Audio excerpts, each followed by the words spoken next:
How can you create a headspace? And what do I mean with it? I mean that we are mostly really engaged by our thoughts. So, and sometimes we identify ourselves so much with our thoughts that we believe this is us. Our thoughts are, our personality is me, there's someone sitting behind my forehead thinking, that must be me. And science tells us that thoughts are just thoughts. They are produced, right? But it's not us. It's just one part of us, but it's not what we are.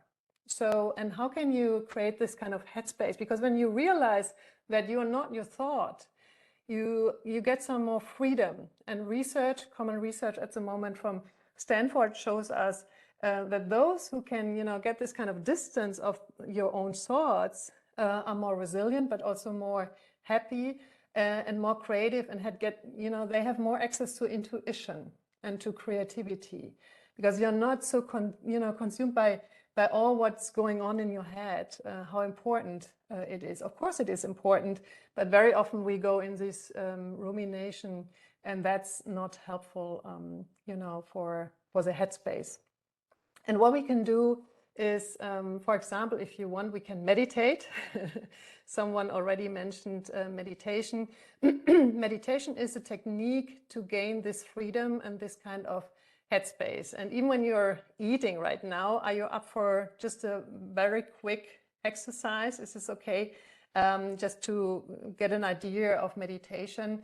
I think meditation is a big word for it maybe, but it's just for pausing a moment and learning about the nature of our thoughts. Is this okay when we just try it? And if you, thanks for nodding.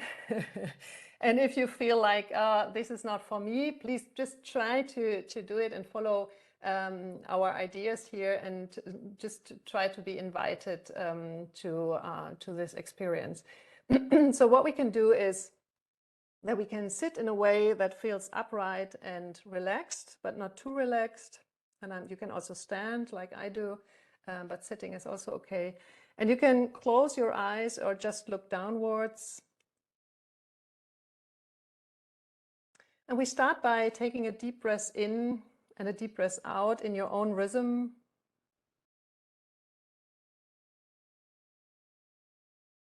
And just arriving in this moment and realizing that you have a body, and maybe you feel the contact to the ground.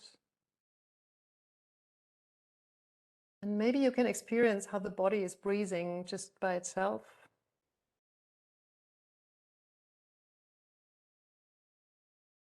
And just noticing the breath.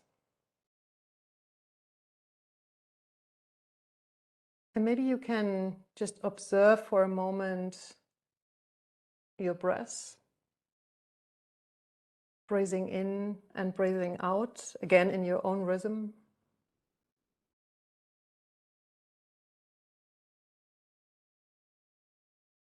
So the task is just to observe your own breathing.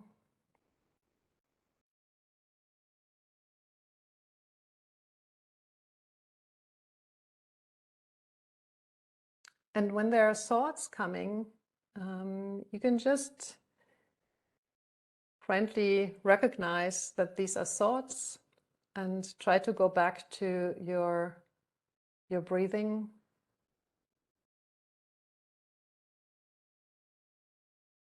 And when you have a lot of thoughts, maybe you can manage to just watch them, observe them, and you can see that thoughts are coming and staying and going. Maybe like trains. When you're in a train station and there's a train coming in, and just waiting for a moment whether you can, go in or not, and then the train is just leaving. And you can watch the train leaving. The same is for thoughts. They are just sensations, just coming, staying, and going.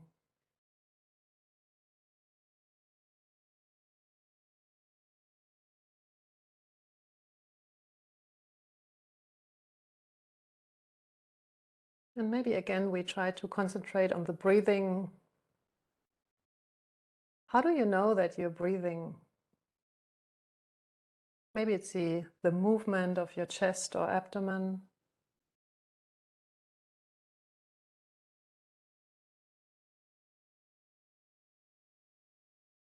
And then to finish this little exercise, you can just again take a deep breath in and out.